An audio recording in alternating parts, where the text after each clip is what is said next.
беше момче на около 10 години. Неговите родители имаха стопанство в отдалечените части на Южна Америка. Съвсем сам, селскостопанският двор беше заобиколен от плодородни полета. Петър беше приятел на природата. Той много обичаше животните в двора и на полето. Родителите му знаеха това. И така, един ден те подариха на своето момче едно малко пиленце, което щеше да принадлежи само на него. Радостта му беше голяма. Той редовно хранеше пиленцето и скоро то се превърна в една малка кокошка. На мястото на жълтия пух се появиха бели пера и затова Петър нарече своята кокошка Бялата госпожа. Той често играеше с нея. Винаги, когато я викаше и канеше за храна, тя бързо идваше. Така Бялата госпожа ставаше все по-голяма, по-зряла и от нея имаше полза. Какво правят кокошките, когато пораснат? Правилно, те снасят яйца. Един ден, когато отиде в плевника, в един ъгъл на пода намери гнездо пълно с яйца. Трябва да помогна, мислеше си Петър и се огледа за някоя стара кошница. В нея той сложи слама и така направи едно хубаво гнездо. От тогава Бялата госпожа снасяше яйцата си в кошницата. Времето минаваше и ето, че дойде лятото.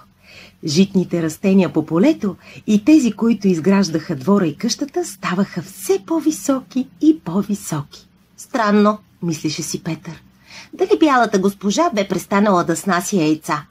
Тя получава редовно храната си, както винаги досега, а вече толкова дълго време гнездото остава празно. Петър започна да я следи зорко. Един ден той видя как Бялата госпожа излезе от житната нива до плевника. Когато разказа това на майка си, разбра, че трябва да има търпение само около 3 седмици, през които да продължава да я храни.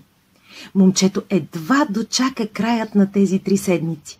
Когато един ден извика отново Бялата госпожа за храна, тя не дойде сама, а доведе малки жълти пиленца. Сега радостта му беше голяма. Вече не беше необходимо да пита майка си защо Бялата госпожа ходи толкова често в житната нива. Там тя бе снесла яйцата, от които се бяха излюпили пиленца. Сега Петър се нуждаеше от повече храна, за да храни цялото семейство на своята Бяла госпожа. Той много се радваше на този малък народ. Един ден бащата на Петър включи алармата за пожар. Той отдалече бе видял как към техния двор се приближава голям пушечен облак. Веднага му стана ясно, че по някакъв начин житните полета бяха обхванати от пожар. Отдавна не беше валяло и всичко беше сухо. Сега всички трябваше да следват разпорежданията на бащата. Те изкопаха ров около къщата и го напълниха с вода. Когато по-късно огънят без малко щеше да обхване дворът, ровът с вода го спря. Така семейството спасиха себе си и своя двор. Всички можеха да си поемат дъх, макар щетите да бяха големи. Когато Петър намери отново време за себе си, той се притесни за семейството на Бялата госпожа. Бързо отиде в плевника, но никъде не можа да я открие. Възможно ли беше те да са... Петър дори не смееше да си го помисли. Той прескочи рова и бързо се запъти към полето, където допреди малко имаше високи житни растения, а сега всичко беше изгоряло. Петър търсеше семейството на Бялата госпожа навсякъде. Той я викаше и канеше, но не получаваше отговор. А, какво е това? Момчето се наведе и установи, че Бялата госпожа беше мъртва.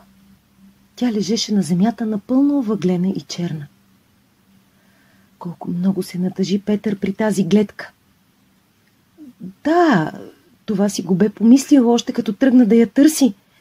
Но къде могат да бъдат малките пиленца? Когато повдигна тялото на изгорялата кокошка, очите му засияха от радост.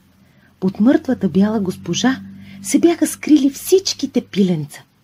Те страхливо се гужиха едно в друго. Щом забелязаха, че опасността е преминала и чуха как Петър ги вика, те го последваха. С какво старание започна да се грижи той за тях? Как е могло да се случи подобно нещо?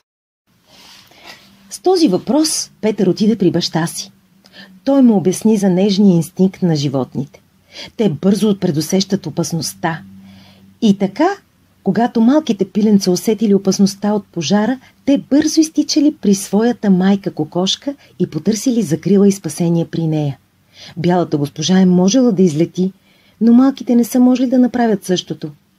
Те още нямали крилца с пера.